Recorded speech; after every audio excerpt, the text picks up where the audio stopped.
Ciao amici e amiche del segno della Vergine, benvenuti, io sono Angela e questo è Exoteric World, è così che mi trovate sui social. Questo è l'oroscopo lunare motivazionale che vi darà dei suggerimenti e vi aiuterà a trovare la spinta giusta per affrontare il periodo dal 4 al 19 marzo, dove troveremo la luna nuova in pesci. Vi ricordo che è una lettura generica, prendete solo ciò che vi risuona, se volete potete integrarla con il vostro segno lunare. In descrizione trovate le recensioni dei mazzi usati e i link per acquistarli. Vi invito a iscrivervi e abbonarvi al mio canale per sostenere il mio lavoro. Vi ringrazio moltissimo se lo farete o l'avete già fatto. Adesso partiamo, andiamo ad accendere la nostra luna, vediamo cosa vogliono dirvi gli oracoli di questo periodo. La luna nuova in pesci, ovviamente vediamo prima dal punto di vista astrologico, questa luna nuova ci porta a un periodo di speranze, di opportunità, di liberare il nostro potenziale, di scoprire i nostri sogni e di riflettere, magari per una ricerca spirituale o per seguire il nostro intuito o porre fine a un conflitto, di sicuro pensare alle cose più importanti e stabilire delle priorità.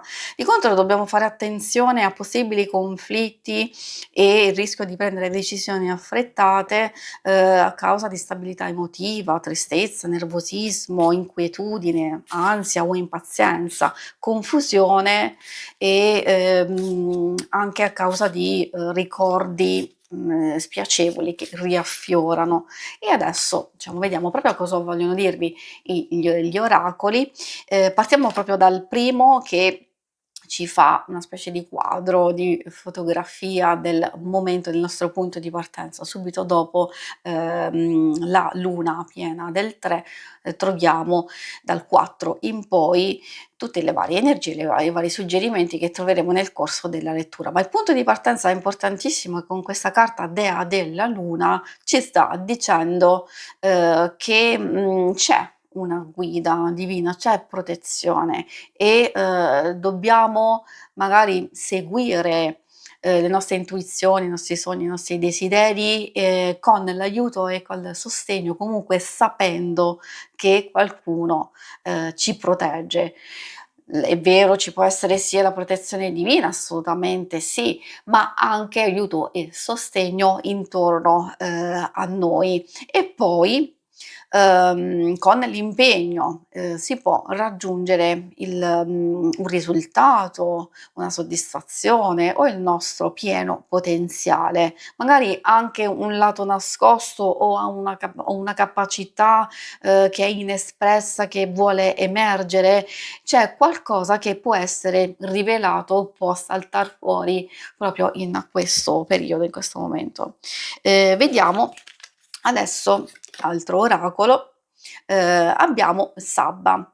Sabba ci parla di un cambiamento spesso legato alle cose della vita, perché tante cose dipendono dai cambiamenti personali, dai cambiamenti intorno a noi, dalle cosiddette stagioni della vita. E quindi è una avvicinarsi, una fase importante, un passaggio naturale da accogliere, semplicemente da accogliere. Può ha a che fare col trascorrere del tempo, magari in natura, di entrare maggiormente in connessione con se stessi, vivere in pieno, un percorso di vita che si sta facendo, e cioè qualcosa a livello lavorativo o una relazione, può essere una passione, un hobby, quindi in qualsiasi circostanza questa carta ci sta dicendo di vivere in pieno questo passaggio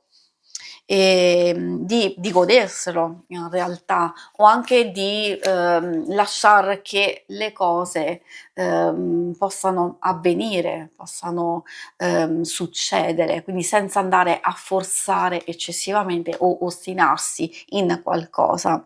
Luna piena ci va a sottolineare una fase fortunata, una fase dinamica, attiva, che ha a che fare con, magari un qualcosa che è già in corso, in via, di sviluppo e quindi i risultati si possono, ottenere. Magari esserci anche degli eventi gioiosi, quindi non solo realizzazione e soddisfazione, cose legate a forti emozioni e sensazioni, quindi che ci danno e ci infondono buone energie e vibrazioni da utilizzare nelle varie circostanze, anche per sbloccare delle vecchie situazioni. E adesso andiamo a vedere gli altri suggerimenti dall'oracolo dello sciamano. Allora, vediamo un po' cosa vogliono dirvi. Come prima indicazione troviamo il mago della pioggia. Molto interessante questa carta perché parla di manifestazione e che noi siamo in grado, come abbiamo visto, di realizzare in modo consapevole e quindi proprio di agire in questo periodo per manifestare il proprio potere personale, la nostra esperienza con consapevolezza del nostro ruolo, di chi siamo, di quello che vogliamo. Quindi il punto di partenza è proprio il riconoscere il nostro valore e le nostre capacità. Sono queste che vi permetteranno realizzazione e soddisfazione. Poi troviamo la raccoglitrice. Ecco, a sottolineare proprio la realizzazione c'è proprio questa carta. La raccoglitrice parla di abbondanza, di disponibilità, cioè di avere a disposizione ciò che ci serve, ci parla di riconoscenza, di raccogliere finalmente ciò che è maturo, parla anche di condivisione di risorse, quindi di un qualcosa che è già disponibile da vedere e da valorizzare, quindi fidarsi del ritmo naturale delle cose che vi porterà appunto a raccogliere i risultati senza ansia di controllo, con pazienza. Se alcune cose non ancora si sono realizzate è perché si vede che hanno bisogno ancora di tempo per maturare o c'è bisogno del vostro impegno, ma sapete con queste carte di essere nel percorso giusto. E poi procediamo con l'ultima carta oracolo, dove troviamo il sacrificio. A proposito di quello che vi dicevo, se alcune cose non ancora si realizzano, probabilmente c'è bisogno di maggiore impegno e di procedere in questo modo. Poi questa carta parla di gesti semplici, ma comunque che sono carichi di significato, quindi non serve fare chissà che cosa, non serve complicarci l'esistenza e la vita.